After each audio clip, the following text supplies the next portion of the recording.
Rukariro uro rwangu rusimbire kuna Kristu, andinawirire munhu asimuzita Jesu. Ndinomira kuna Jesu, ndiye domboleyo yangu, zvimwe ndichanyura zvangu.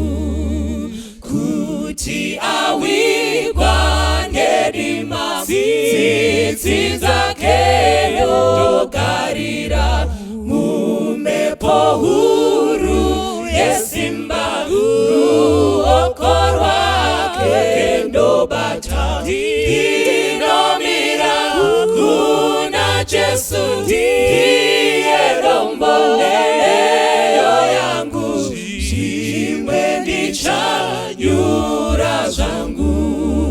Chirangano chake icho ndechidzidzo cheroparo, chinondipa rusimbiro pakati pemadambudzo. Ndinomira kuna Jesu, ndiye domboleyo yangu, zvimwe ndichanyura zvangu.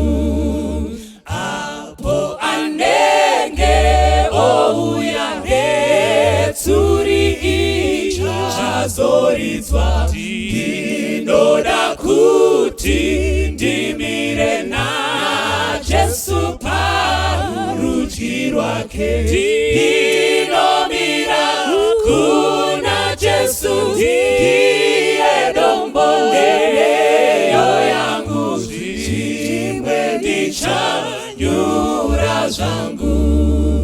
Ndinomira kuna Jesu, ndiye domboleyo yangu, zvimwe ndichanyura